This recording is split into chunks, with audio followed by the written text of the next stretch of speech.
नमस्कार, आप देख रहे हैं न्यूज 18 राजस्थान। आपके साथ मैं हूं अभिषेक। बुलेटिन की शुरुआत करेंगे एक बड़ी खबर से। जवानों और अफसरों के लिए सेना ने एक निर्देश जारी किया है। सोशल मीडिया से दूरी बनाने के लिए कहा गया है। फेसबुक, इंस्टाग्राम जैसे साइट से अपने अकाउंट डिलीट करने के लिए कहा गया है। 15 जुलाई से पहले सभी को अपने अकाउंट्स जो हैं वो डिलीट करने होंगे।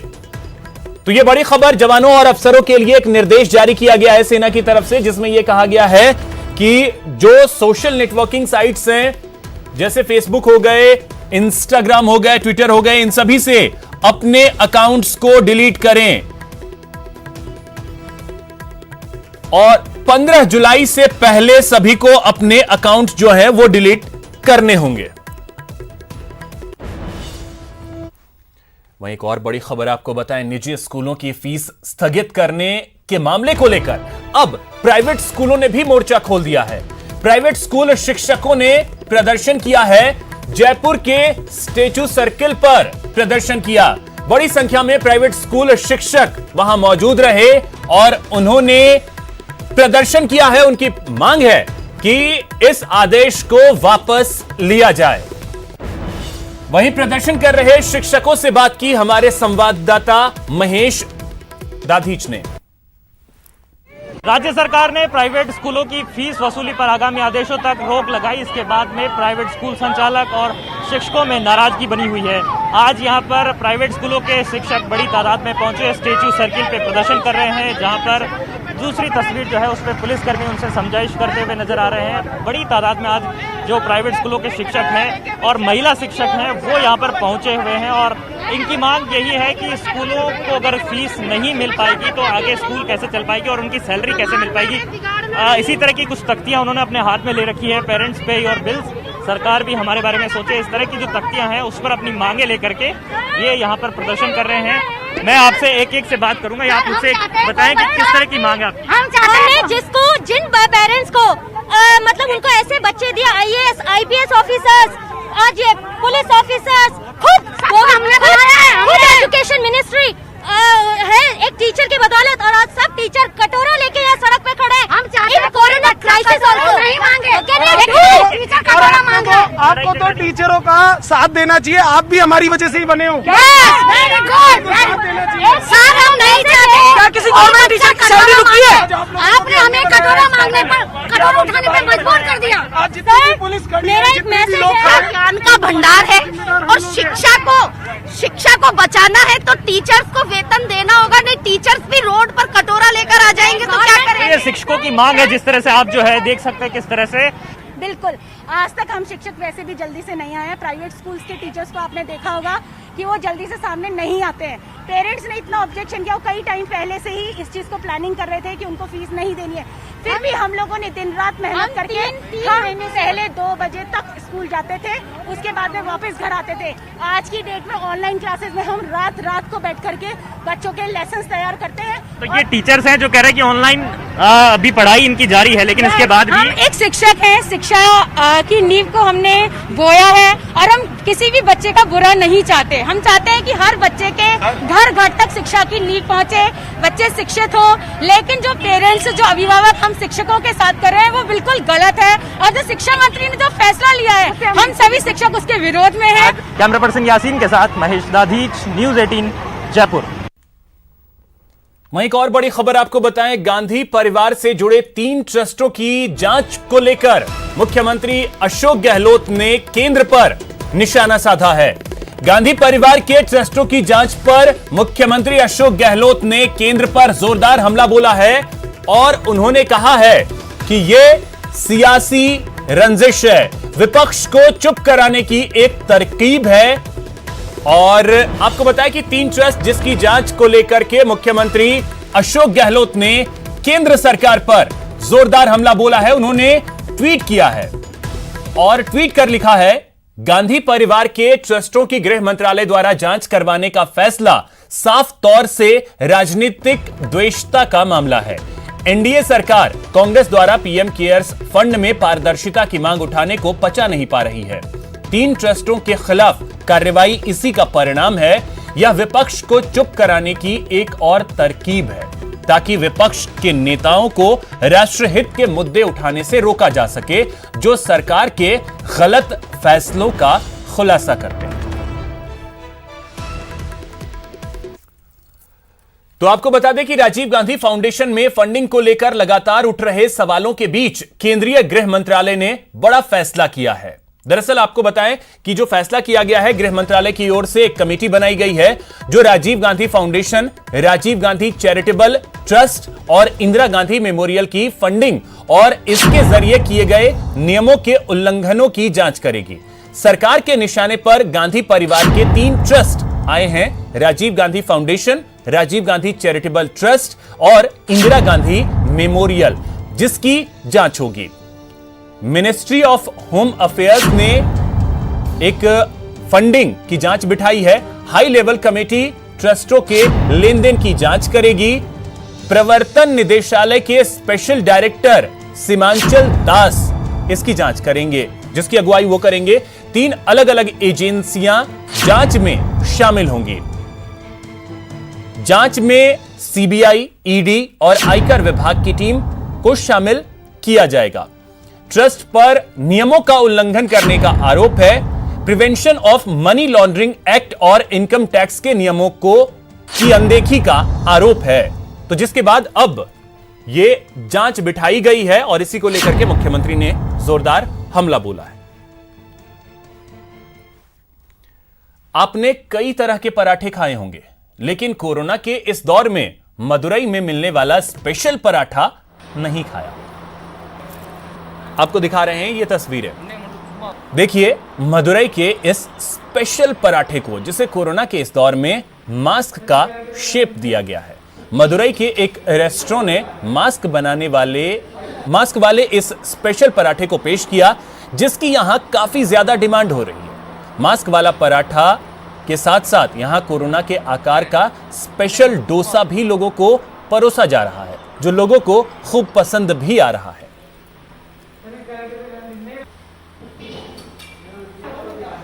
चलिए अब एक नजर डाल लेते हैं कोरोना के ग्राफ पर। प्रदेश में लगातार कोरोना के मरीजों की संख्या बढ़ती जा रही है। आज 173 नए पॉजिटिव केस सामने आए हैं। प्रदेश में संक्रमितों का आंकड़ा 21,577 हो गया है। अब तक कोरोना की वजह से 478 लोगों की मौत हो चुकी है। 21,577 में से 16,583 नेगेटिव हो चुके हैं, जिनमें से 16,208 लोगों को डिस्चार्ज भी किया जा चुका है। प्रदेश में इस वक्त 4,516 एक्टिव केस हैं, जिनका इलाज चल रहा है। आज 8 केस रिकवर हुए, 6 लोगों को डिस्चार्ज किया गया। प्रदेश में आए प्रवासियों की जो पॉजिटिव संख्या है वो 5,633 तक पहुंच गई है। रिकवरी रेट पूरे देश में सबसे बेहतर अगर कहीं का है तो वो राजस्थान का है, जहां पर 80% से ज्यादा लोग ठीक हो रहे हैं। ये ओवरऑल स्थिति कोरोना की अभी तक की 21,577 मामले, 4,516 एक्टिव केस हैं, 16,208 ठीक होकर अपने घर जा चुके हैं और 478 लोगों की अभी तक कोरोना की वजह से मौत हुई है। जिलेवार स्थिति आपके टीवी स्क्रीन पर है, आप देख सकते हैं। सबसे ज्यादा मामले जयपुर में आए हैं। इसी तरीके से जोधपुर, भरतपुर, पाली, अलवर और अलग अलग जिलों की जो स्थिति है, जो मामले सामने आए हैं, वो आपके टीवी स्क्रीन पर। अब बात प्रदेश के उन 7 संभागों की जहां हमारी इस लॉकडाउन में पूरी तरह से नजर बनी हुई है। आप अपने टीवी स्क्रीन पर जयपुर, जोधपुर, उदयपुर, कोटा, बीकानेर, अजमेर और भरतपुर की तस्वीरें देख रहे हैं। एक एक संभाग का हाल आपको बताएंगे और कोरोना का वहां ग्राफ क्या है, वहां कहां पे वायरस का जो बार है वो बढ़ा है और कहां पे राहत मिली है। बस बने रहिए हमारे साथ। तो चलिए अब चलते हैं अपने सहयोगियों के पास और जानते हैं कि कैसा है उनके शहर में कोरोना का ग्राफ। राज्य में कोरोना मरीजों की संख्या 21,000 को पार कर गई है। प्रदेश में कोरोना मरीजों की संख्या दिनों दिन बढ़ती जा रही है। राजस्थान में फिलहाल कोरोना मरीजों का आंकड़ा 21,577 पहुंच गया है। जयपुर में कोरोना के 34 नए मामले सामने आए हैं। अब राजधानी जयपुर में कोरोना मरीजों की संख्या 3,678 हो गई है। प्रदेश में कोरोना के चलते अब तक 478 मौतें हो चुकी है। राजस्थान में कोरोना के अब तक 208 मरीज पॉजिटिव से नेगेटिव हो चुके हैं। राज्य में फिलहाल कोरोना के एक्टिव मामले 4516 है। वहीं आज राजधानी के RUHS की दूसरी मंजिल से एक मरीज ने छलांग लगा दी। इस दौरान मरीज की मौत हो गई। हालांकि मरीज की कोरोना रिपोर्ट नेगेटिव आई है। वहीं मुख्यमंत्री अशोक गहलोत ने आज उदयपुर के सेंट्रल कोऑपरेटिव बैंक की शाखा का डिजिटल लोकार्पण किया। इस मौके पर मुख्यमंत्री ने कहा कि कोरोना ने पूरी दुनिया को हिलाकर रख दिया है। हालांकि लॉकडाउन खुल गया है, लेकिन कोरोना अभी फिलहाल खत्म नहीं हुआ है। ऐसे में सभी को सतर्क और सावधान रहने की और जागरूक रहने की जरूरत है। भरतपुर में कोरोना पॉजिटिव की बात करें तो रात को 18 मामले सामने आने के बाद में अब जिले में 1852 मामले हो चुके हैं। वहीं इसी रफ्तार से मामले घट भी रहे हैं। जो कोरोना पॉजिटिव से नेगेटिव हुए हैं वह मामले 1561 हो चुके हैं। वहीं अब प्रशासन भी राहत की सांस लिए हुए है। हम आपको बता दें कि अब जिले में जागरूकता रैलियों का जोर आजमाइश ज़्यादा हो रहा है, जिसके माध्यम से अब लोग जागरूक भी हो रहे हैं। वहीं अब पुलिस चालान काटती नज़र आ रही है। लोगों को सोशल डिस्टेंसिंग जो नहीं बनाए हुए हैं, जो मास्क का उपयोग नहीं कर रहे हैं, उनके चालान भी काटे जा रहे हैं। काफ़ी संख्या में चालान शहर में और कस्बों में भी काटे जा रहे हैं। वहीं मेडिकल की टीमें सैंपलिंग के लिए घर घर जा रही हैं और एक कैंप लगाए जा रहे हैं जहां लोगों की सैंपलिंग ली जा रही है। वहीं बयाना की बात करें तो बयाना में भी अब काफ़ी मामले बढ़ चुके हैं, जहां बाजार भी सूने नज़र आने लगे हैं। लोग अब घरों से बाहर निकलने में सकुचा रहे हैं कि संक्रमण का दौर फिर कहीं बयाना में फैल गया तो उन्हें खासी परेशानियों का सामना करना पड़ेगा। वहीं आपको बता दें कि करौली और धौलपुर से टिड्डियों का दल जिले में प्रवेश कर गया, जिसके चलते काफ़ी संख्या में टिड्डियां फसल को चट कर गईं, जिससे किसान अब चिंतित हैं कि कहीं टिड्डियों का दल और नुकसान नहीं पहुंचाए। इसके चलते कृषि विभाग ने कई उपकरण भी खरीदे हैं जिससे टिड्डियों पर काबू पाया जा सके, और दवाइयाँ भी मंगवाई हैं जिसके छिड़काव से टिड्डियाँ वहीं भी मर जाएँ और आगे नहीं बढ़ पाएँ। वहीं आपको बता दें कि अब फसल बुवाई का भी काम शुरू हो गया है, जिसके चलते किसान दोनों कामों में लगा हुआ है। टिड्डियाँ भगाने में भी लगा हुआ है, वहीं बुवाई में भी लगा हुआ है। वहीं आपको बता दें कि आज मंत्री सुभाष गर्ग भरतपुर दौरे पे आए और उन्होंने अपने विधानसभा क्षेत्र का दौरा किया। वहीं उन्होंने नगर परिषद में पार्षदों को शपथ दिलवाई और उन्होंने बताया कि अब शीघ्र ही कोरोना पे काबू पाने के लिए यहाँ उपकरणों की स्थापना की जाएगी और मेडिकल कॉलेज में ही सैंपलिंग की सुविधा की जाएगी, जिससे अब लोगों को भरतपुर की इंतजार नहीं करना पड़े और समय रहते उन्हें उनकी सैंपलिंग की जांच पूरी मिल जाए, जिससे उपचार में उनकी देरी नहीं हो और यहीं उनके गांव कस्बे में ही उन्हें क्वारंटाइन किया जाए और जिससे उनको परेशानियों का सामना नहीं करना पड़े। उदयपुर में कोरोना मरीजों की संख्या में लगातार इजाफा देखने को मिल रहा है। आज भी 8 पॉजिटिव मरीज सामने आने के साथ उदयपुर जिले में कुल कोरोना मरीजों की संख्या ने 8वां शतक लगा लिया है। कुल मरीजों की संख्या अब 803 हो गई है। आज जो 8 पॉजिटिव मरीज आए, इन 8 पॉजिटिव मरीजों में 3 पूर्व संक्रमित मरीजों के क्लोज कॉन्टैक्ट के सदस्य हैं, जो कि बेड़वास और ब्रह्मपुरी इलाके के रहने वाले हैं। तो वहीं एक नया संक्रमित मरीज भी सामने आया है। ग्रामीण अंचलों में हालांकि अब कोरोना संक्रमण काफ़ी हद तक कम नज़र आ रहा है, लेकिन उदयपुर शहरी क्षेत्र ऐसा है जहां पर अगर हम कुल एक्टिव केस की बात करें तो कुल एक्टिव केस में से 100 से ज़्यादा ऐसे एक्टिव केस हैं जो कि सिर्फ उदयपुर शहरी क्षेत्र से संपर्क रखते हैं और सिर्फ 5 एक्टिव केस ग्रामीण अंचल से संपर्क रखते हैं।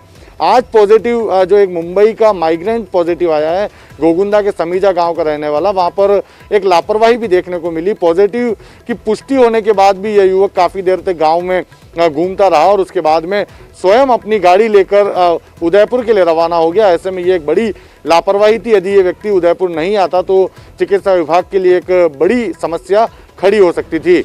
आज मौसम काफ़ी उमस और गर्मी का बना हुआ है। हालांकि हल्की बूंदाबांदी जरूर हुई, लेकिन लोगों को गर्मी से राहत नहीं मिली है। कल तेज बारिश से लोगों को कुछ सुकून मिला था, लेकिन आज फिर लोग बारिश का इंतजार कर रहे हैं, लेकिन अभी तक इंद्रदेव की मेहरबानी नहीं हुई है। 10वीं और 12वीं की किताब में महाराणा प्रताप के इतिहास को छेड़छाड़ को लेकर लगातार विवाद गहराया हुआ है। आज उदयपुर में महाराणा प्रताप गौरव केंद्र की महाराणा प्रताप समिति द्वारा एक प्रेस कॉन्फ्रेंस आयोजित कर राज्य सरकार के शिक्षा विभाग की निंदा की गई और उसमें जो इतिहास से छेड़छाड़ की गई है उसे कतई बर्दाश्त नहीं होने की बात भी कही गई है। अब इस समिति द्वारा यह निर्णय लिया गया कि जल्द से जल्द ऐतिहासिक छेड़छाड़ को बंद किया जाए और महाराणा प्रताप के जिस इतिहास को, गौरवान्वित इतिहास को कलंकित और छोटा करने का प्रयास किया गया है उसे पुनः पहले की तरह किताबों में पढ़ाया जाए, इसको लेकर राज्य सरकार से मांग की गई है। साथ ही कमेटी ने यह भी निर्णय लिया है कि यदि इस बारे में राज्य सरकार का शिक्षा विभाग कोई उचित कदम नहीं उठाता है तो न्यायालय की शरण में भी जाना पड़ सकता है। ये देखिए, कोटा में भी कोरोना का कहर लगातार जारी है। आज 2 रोगियों की इलाज के दौरान मौत हो गई। दोनों बुजुर्ग लोग थे, जिसमें एक बसंत विहार इलाके की महिला जो कोरोना पॉजिटिव थी उनकी डेथ हुई है। इसके साथ ही किशोरपुरा क्षेत्र के एक बुजुर्ग जो 72 वर्षीय है उनकी डेथ हो गई। सैंपलिंग का दायरा बढ़ाया जा रहा है, स्कैनिंग का कार्य लगातार किया जा रहा है। तो वहीं कोटा मेडिकल कॉलेज अस्पताल में भी सुविधाओं में इजाफा करने की कोशिशें की जा रही है। जो 74 वेंटिलेटर स्वीकृत किए गए थे उसमें से 40 वेंटिलेटरों के आज कोटा पहुंचने की उम्मीद है। तो चिकित्सा सेवाएं जो है उसमें भी इजाफा किया जा रहा है। चिकित्सकों को आत्मविश्वास में भी इजाफा हो, इसके लिए भी समय समय पर मुख्यमंत्री अशोक गहलोत भी सीधे जो है चिकित्सा विभाग के अधिकारियों से वीसी के जरिए मुखातिब हो रहे हैं, जिला कलेक्टर से मुखातिब होते हैं, प्रशासनिक अधिकारियों से मुखातिब होते हैं और उनका हौसला बढ़ाते हैं। साथ ही कोरोना को लेकर नई नई जो गाइडलाइंस आ रही हैं, नए नए जो नियम बनाए जा रहे हैं, उन तमाम नियमों को साझा किया जाता है। शहर की दूसरी बड़ी खबरों की बात करें तो आज कोटा के सैटेलाइट हॉस्पिटल में जो है उसको आधुनिक किया जा रहा है। तमाम जो चीज़ें, क्योंकि परकोटा क्षेत्र में ये हॉस्पिटल है और ऐसे में इस हॉस्पिटल में बड़ी तादाद में रोगी पहुंचते हैं, लेकिन सुविधाओं का वहां पर टोटा है।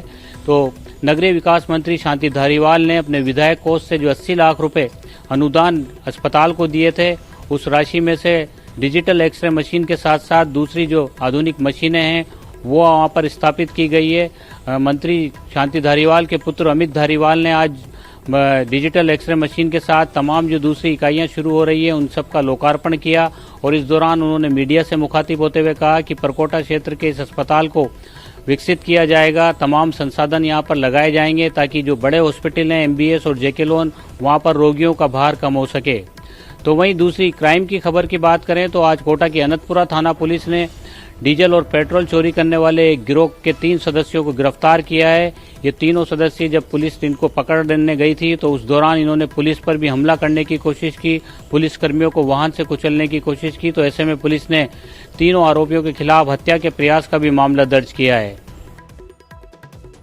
देखिए, अजमेर में लगातार कोरोना पॉजिटिव मरीजों के मिलने का सिलसिला जारी है। आज भी 2 नए पॉजिटिव केस निकलकर सामने आए, जिसके बाद कुल संक्रमित मरीजों का आंकड़ा बढ़कर 644 हो गया है। वहीं आज 2 नई मौतें भी अजमेर में कोरोना पॉजिटिव के रूप में हुई हैं, जहां पर एक ब्यावर में 55 वर्षीय बुजुर्ग व्यक्ति की मौत हुई है, वहीं अजमेर में एक 68 वर्षीय बुजुर्ग की मौत हुई। तो 2 नई मौतों के बाद अजमेर में कुल मौतों का आंकड़ा जो है वो बढ़कर 25 हो गया, जबकि अब तक कुल 484 ऐसे मरीज हैं जो इलाज पाकर अस्पताल से घर के लिए डिस्चार्ज हो चुके हैं। सबके अलावा अगर बड़ी खबरों की बात करेंगे तो राजस्थान माध्यमिक शिक्षा बोर्ड ने आज अपने 12वीं विज्ञान वर्ग का नतीजा जारी कर दिया है। शिक्षा मंत्री गोविंद सिंह डोटासरा ने बोर्ड कार्यालय में 4 बजे नतीजा जारी किया। इस नतीजे में 12वीं के कुल परिणाम जो है वो 91.96% रहा। लड़कियों ने एक बार फिर बाजी मारी है, लड़कों से बेहतर उनका उत्तीर्ण प्रतिशत रहा है। हालांकि पिछले साल की तुलना में करीब 1% परिणाम कम रहा है, लेकिन कोरोना काल के बीच में जिस तरह से राजस्थान माध्यमिक शिक्षा बोर्ड ने करीब 20 लाख परीक्षार्थियों की परीक्षाएं कराकर एक नया कीर्तिमान रचा, इस लिहाज से देखा जाए तो ये परिणाम जो है वो काफ़ी जो है सरकार और बोर्ड के लिए काफ़ी प्रेरणादायक रहा है। सबके अलावा अगर बड़ी खबरों की बात करेंगे तो आज